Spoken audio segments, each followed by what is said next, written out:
मैया धरणी चलो पाप कछु जग के तुम धोए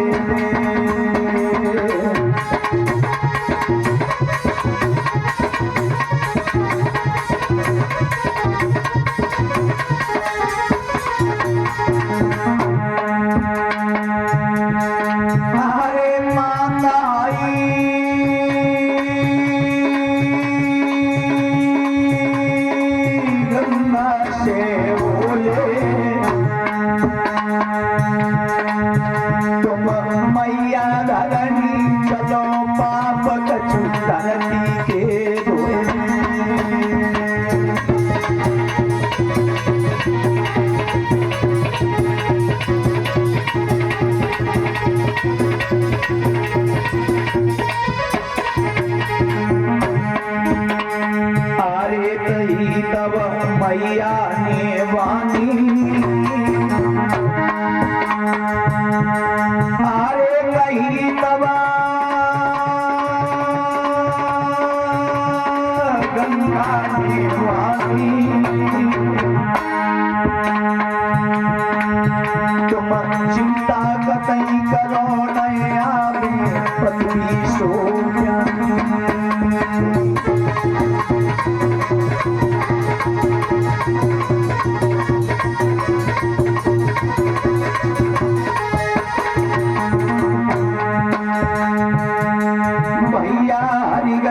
अपरंपार कहानियां से नहीं बनी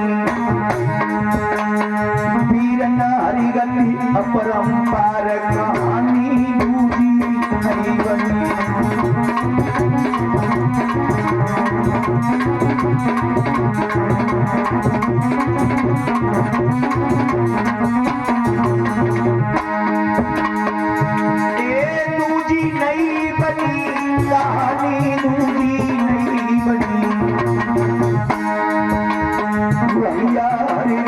अपरंपार कहानियां से नहीं बनी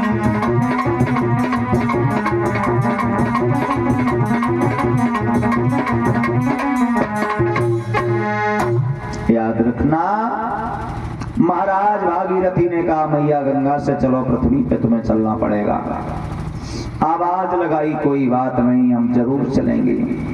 इधर महाराज भागीरथी के कहने से मैया गंगा इस भूमंडल पर जब चली हैं पृथ्वी पे आई हैं तो रास्ता में महाराज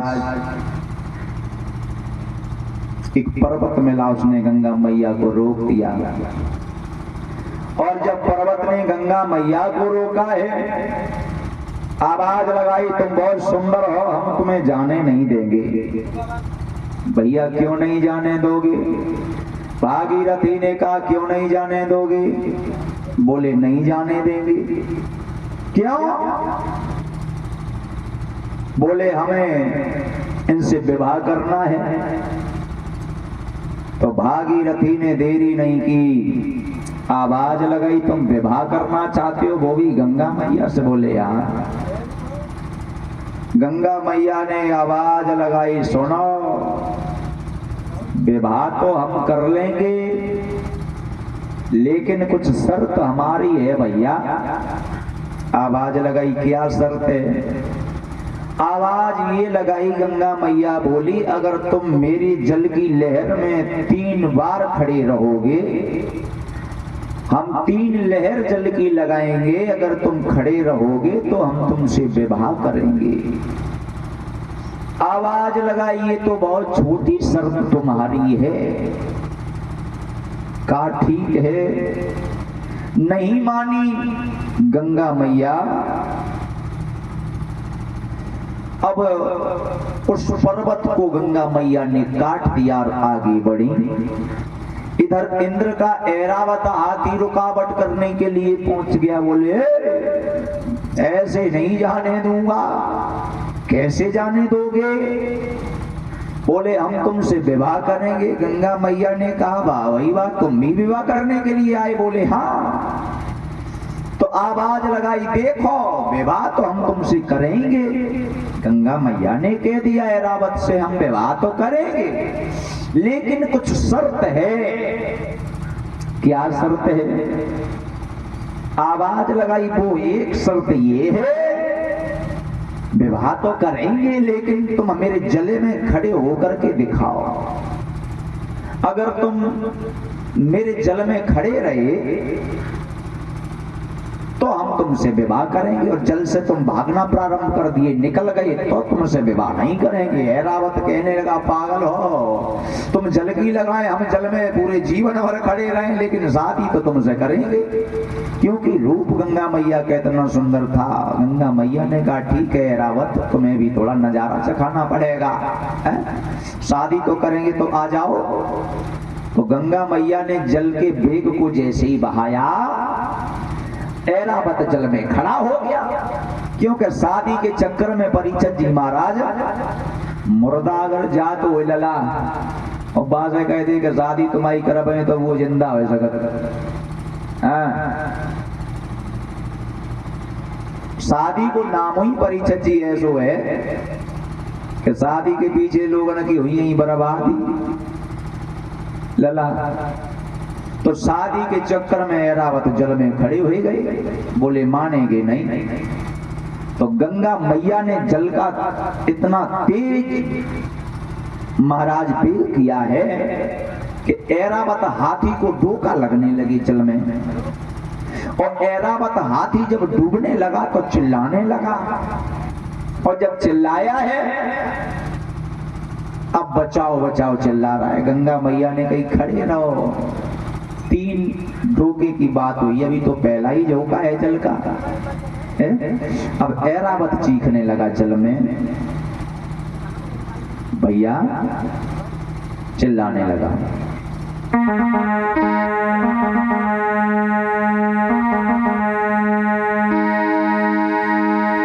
जल को भारी बेग भाओ जब तेज सुनो मेरे भाई, वो जल में देखो डूबन लागो जाई।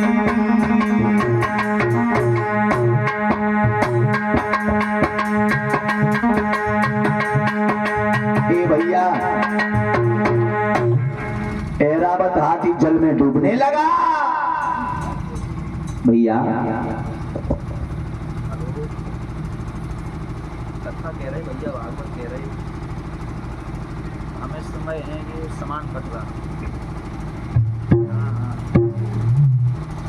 शाम को कर रहे भैया। ऐरावत हाथी जब जल में डूबने लगा, या क्या हुआ?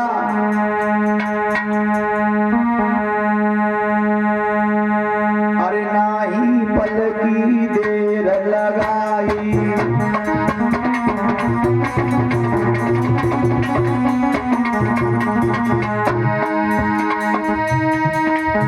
अरे नाही पल की देर लगाई, जल में डूबे रहो अभिमानी, फिर यकीन करे सब मनमानी, मन से बोलो है सो ज्ञानी।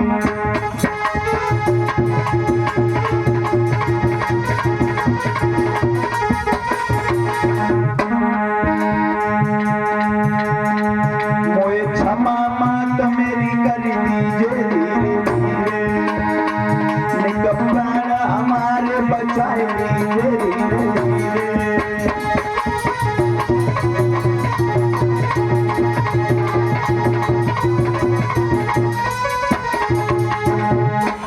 दो झटके लगे, ऐरावत डूबने लगा। आवाज लगाई, मेरे प्राणों की रक्षा करो। अच्छा हाँ, ऐरावत हाथी को मैया ने छोड़ दिया। अब पृथ्वी पर जिस समय आई हैं, और पृथ्वी पे आने का कारण एक था, 7 पशुओं को श्राप लगा था गंगा मैया ने, उन्हें उद्धार करने के लिए पृथ्वी पर उन्हें आना पड़ा। आइए छोटा सा एक पावन संकीर्तन बोल लेते हैं, जिससे मन बुद्धि और वाणी पवित्र हो जाए। भैया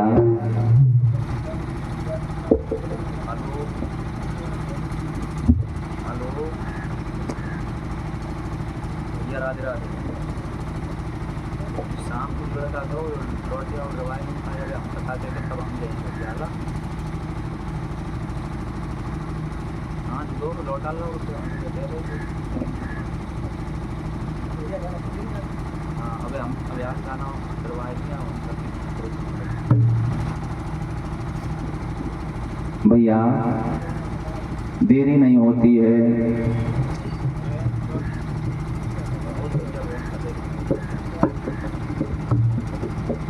देरी नहीं होती है। आइए भगवान का पावन छोटा सा संकीर्तन, जिससे मन बुद्धि वाणी पवित्र हो जाए, भगवान की कथा सुनने के अधिकारी हो जाए। सभी लोग बोल लेते हैं तालियां बजाते हुए।